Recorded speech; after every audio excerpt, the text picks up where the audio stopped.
Welcome to another edition of Through the Fire in the SBN Small Business Network podcast. I am your host, Ryan Wickline. And today, I want to talk to you about recognizing opportunities and maximizing them to more opportunities. So most people are waiting for these perfect opportunities to come along that have no risk, going to be easy, right in their wheelhouse. But guess what? They never come. So I'm here to let you know that most opportunities are going to have risk involved with them, and they are going to force you to step out of your comfort zone. But you have to recognize that. That's the first step, is recognizing that and understanding the greater the risk, the greater the reward. But that also can mean the greater the failure. But the choice is yours, is ultimately to make. So you have to decide. So the reason why I'm talking about this is because I got a story for you. So last winter, like before all the winter sports season started, I got a phone call from a parent telling me about his daughter needing help with some mindset stuff. And long story short, with all that, she was a bowler. Now, I know nothing about bowling.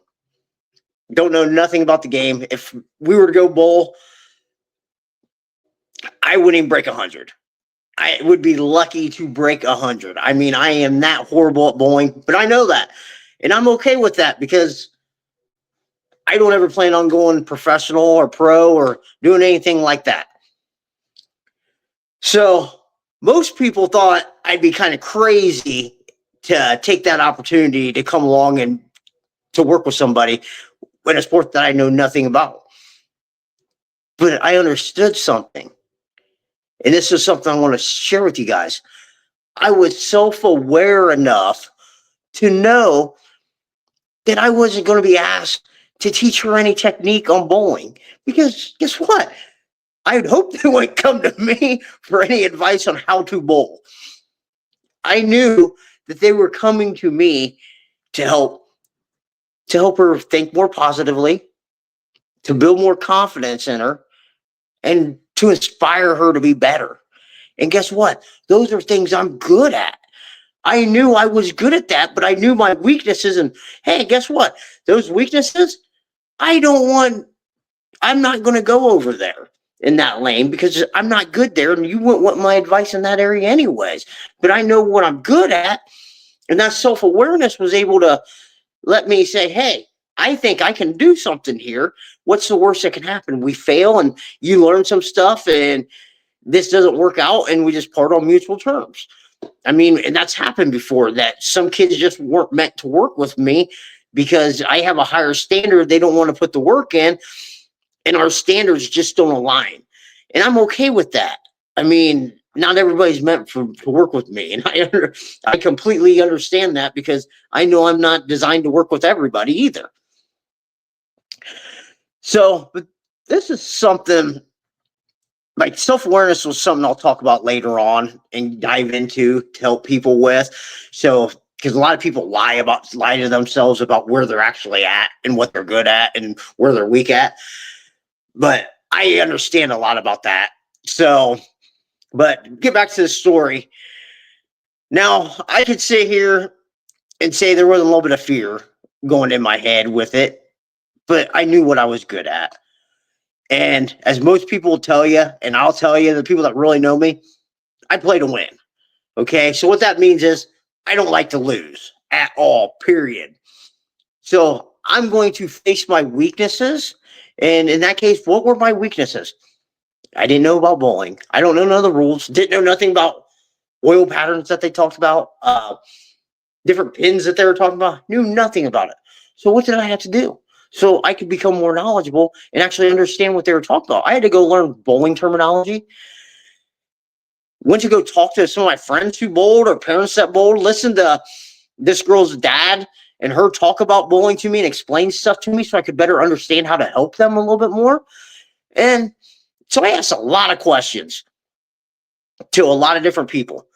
But I also started going to bowling games, matches, whatever you call them, and a tournament. I mean, it was actually kind of neat to watch, you know, a little bit different, but than what I was used to and dealing with the sports I usually attended, but it was actually entertaining to say the least. I mean, and I understood what they were kind of chasing and everything. And I picked up on a lot more like weaknesses by just going there and stepping out of my comfort zone and watching like these people bowl in person and how they warmed up and like their approach to the game. And I could pick apart other weaknesses then. And that was the cool thing about them. Like I could see their strengths with it. And like now I see what you're talking here, but I could also see things that would be holding them back. Things like from my perspective that are like a killer when it comes to confidence and like all the positive mindset stuff that we talk about. So just being able to go do that and stepping out my comfort zone, I was able to pick up a little bit more knowledge. Well, but guess what? Later on, this opportunity is probably going to turn into more opportunities because guess what? Now I know what I'm talking about a little bit more when it comes to bowling. And I love like helping kids. So why wouldn't I be willing to go step out of my comfort zone to go help more kids so I can add more value to their lives? I mean, and that's all I look at is how can I step out of my comfort zone to add the most and to keep growing myself so I can become better. And in turn, how can I use that to add more value to somebody else's life so I can make their life better? I mean, and that's how my approach is with everything. So I've been in a lot of rooms with like a lot of different coaches and stuff, like with athletics and stuff, and talked with many business owners and everything. And like the biggest complaint that I see that they always have, especially from the athletic coaches standpoint, and they don't understand this concept that I just shared with you about maximizing your opportunities. So the biggest complaints that I hear from a lot of them, and this isn't just like one or two of them. I mean, this is across all sports, is they don't have enough athletes. They want more athletes because they think they need more people on their team to win. And the number two one is the lack of resources, which I understand, you know.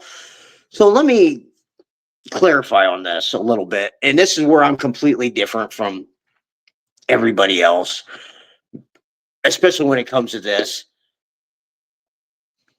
I just look at these coaches when they tell me that they need more kids to win.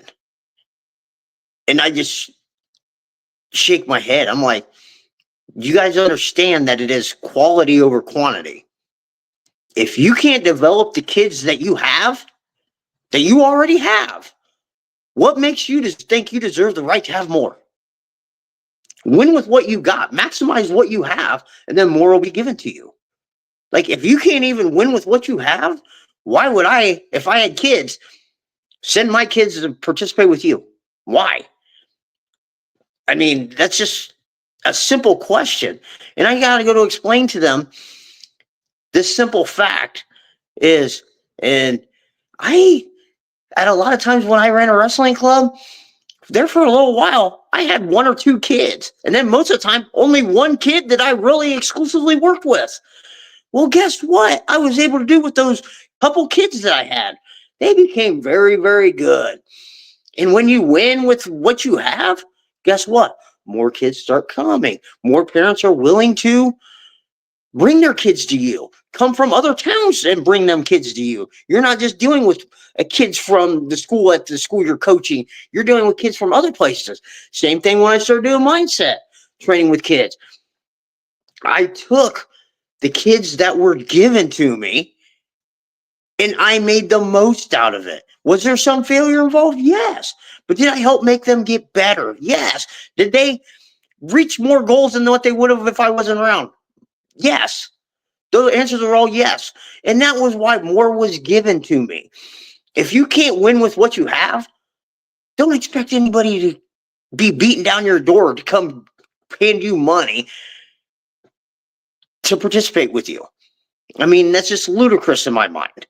I mean, if I was a parent, I would take my kid, pay the extra money to go to somebody who won, to develop my kid instead of staying close to home where he wasn't being developed.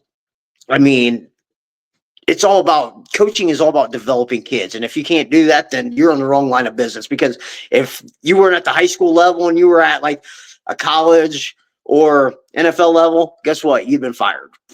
I mean, sorry to say it. I mean, I'll be honest with you.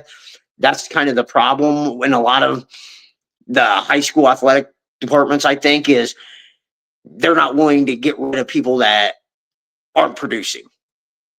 I mean, and it's all, I know it's not all about winning, but how do you develop the kids? I mean, I've been in a lot of programs, and a lot of the coaches I've worked with are solid. They are solid coaches, and it's all about developing kids to be better.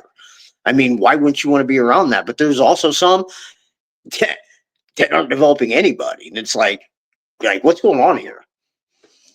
So the second thing was the lack of resources, which I understand. You're at public high schools. I mean, even college, some of the colleges are having troubles funding everything. But this is where it kind of gets funny to me, is I know some coaches are like, man, if these guys would just give me the support we need. It's like, you're not winning.